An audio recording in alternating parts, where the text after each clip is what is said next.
Motor റേസിൽ നിന്ന് മാറ്റി നിർത്തിയവരോടുള്ള വാശിക്ക് സൈക്കിളിൽ 3 രാജ്യം ചുറ്റി വന്നു ഈ മിടുക്കി. ഉയരം കുറഞ്ഞതിന് കളിയാക്കിയവരോടുള്ള മറുപടിയായിരുന്നു നേപ്പാളും ഭൂട്ടാനും ബംഗ്ലാദേശിലും കറങ്ങി നടന്ന ഐശ്വര്യയുടെ യാത്ര. അപ്പോൾ എൻ്റെ സോളോ സൈക്ലിംഗ് 4 നേഷൻ റൈഡ് ഇന്നത്തേക്ക് 6 ഇയർ ആയിട്ടുണ്ട്. ഞാനത് കംപ്ലീറ്റ് ചെയ്തത് കഴിഞ്ഞ നവംബർ 2019 തുടങ്ങിയൊരു യാത്രയായിരുന്നു. 4000+ കിലോമീറ്റേഴ്സ് കവർ ചെയ്ത് 2020 ഫിനിഷ് ചെയ്തു. അപ്പോഴേക്കും കോവിഡ് വരികയും ചെയ്തു. ഇതിൻ്റെ ഇടയിൽ സൈക്കിളിൽ ആദ്യമായിട്ട് 4 രാജ്യം ഒറ്റയ്ക്ക് സഞ്ചരിച്ച മലയാളി പെൺകുട്ടി എന്നുള്ള വലിയ വലിയ ടൈറ്റിലൊക്കെ വരെ കിട്ടിയിട്ടുണ്ട് എന്നുണ്ടെങ്കിലും ആസ് എ ട്രാവലർ അല്ലെങ്കിൽ ആസ് എ യാത്രക്കാരി എന്ന് പറയുമ്പോൾ സത്യമായിട്ടും യൂട്യൂബ് എന്താണെന്നോ ഇൻസ്റ്റാഗ്രാം എങ്ങനെ യൂസ് ചെയ്യണമെന്നോ ഒന്നും അറിയാത്തൊരു കാലഘട്ടത്തിൽ ചെയ്തൊരു യാത്രയായിരുന്നു. എല്ലാ യാത്രാ വിവരണങ്ങളും മെമ്മറീസും മനസ്സിൽ പതിഞ്ഞു നിൽക്കുന്നൊരു യാത്ര. ഇപ്പം നിങ്ങൾ ഈ കാണുന്ന വീഡിയോസ് പോലും എൻ്റെ അല്ല കേട്ടോ. ഇത് യാത്രേൻ്റെ ഇടയിൽ ഞാൻ കണ്ടുമുട്ടിയ യൂട്യൂബേഴ്സിൻ്റെ വീഡിയോ നിന്ന് അടിച്ചു മാറ്റിയ എൻ്റെ സ്വന്തം ക്ലിപ്പുകളാണ് ഇതെല്ലാം. ഇപ്പോഴത്തെ ട്രെൻഡിങ് ട്രാവലേഴ്സിനെ പോലെയൊന്നും അല്ലായിരുന്നു കേട്ടോ. എങ്ങനെ യാത്ര ചെയ്യണം, എന്തൊക്കെ കരുതണം എന്നൊന്നും പോലും എനിക്ക് അറിയത്തില്ലായിരുന്നു.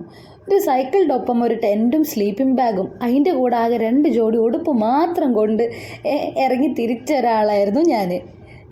എന്തിന്, കയ്യിലുണ്ടായിരുന്ന ഒരു ചെറിയ മൊബൈൽ ഫോൺ വരെ കാശ്മീരിലൊരു ആർമി ഓഫീസർ കടം തന്നതാ.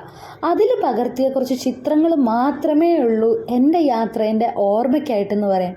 ഇന്നത്തേക്ക് 6 വർഷം എൻ്റെ ലൈഫിലെ the biggest survival 0 money travel. Seriously guys, ഇന്ന് തിരിഞ്ഞു നോക്കാൻ നേരത്ത് ഞാൻ ആലോചിക്കും, ഞാനാണോ ഈ യാത്ര ചെയ്തതെന്നുള്ളത്. കിടക്കാൻ സ്ഥലം ഇല്ലാണ്ട്, കഴിക്കാൻ ഭക്ഷണം പോലും ഇല്ലാണ്ട് കഴിഞ്ഞ എത്രയോ ദിവസങ്ങൾ. എന്തിന്, ആദ്യമായിട്ട് എൻ്റെ പാസ്പോർട്ടിൽ വന്ന ആദ്യത്തെ സ്റ്റാമ്പ് ഞാൻ സൈക്കിൾ ഔട്ടി പോയിട്ടാണ്, അല്ലാണ്ട് ഫ്ലൈറ്റിൽ പോയിട്ടൊന്നുമല്ല. അത് തന്നെ എന്തൊരു ഭാഗ്യമെന്ന് ആലോചിച്ച് നോക്കി. ഇന്ത്യ ഉൾപ്പെടെ നേപ്പാൾ, ഭൂട്ടാൻ, ബംഗ്ലാദേശ് എന്നിവ എല്ലാം കറങ്ങി ഞാൻ കണ്ടുമുട്ടിയ എത്രത്തോളം മനുഷ്യർ. ഞാൻ മനസ്സിലാക്കിയൊരു വലിയൊരു കാര്യമായിരുന്നു, ഒന്നും ഇല്ലാത്തവരുടെ മനസ്സിലാണ് ഏറ്റവും കൂടുതൽ ഹ്യൂമാനിറ്റി ഇപ്പോഴും അടങ്ങിയിരിക്കുന്നതെന്നുള്ളത്. ഈ ഒരു യാത്ര എന്നെ കൂടുതൽ യാത്ര ചെയ്യാനും ഒരു പർപ്പസ്ഫുൾ ലൈഫ് ജീവിക്കാനും എന്നെ മുന്നോട്ട് പ്രേരിപ്പിച്ച് അങ്ങനെയാണ് 2023 ഇപ്പം ഞാൻ സ്റ്റിൽ ചെയ്തുകൊണ്ടിരിക്കുന്ന എൻ്റെ ഓൾ ഇന്ത്യ റൈഡ് ക്ലൈമറ്റ് ചേഞ്ചിൻ്റെ അവയർനെസ് സ്പ്രെഡ് ചെയ്യാൻ വേണ്ടിയിട്ട് ഞാൻ തുടങ്ങിയത്.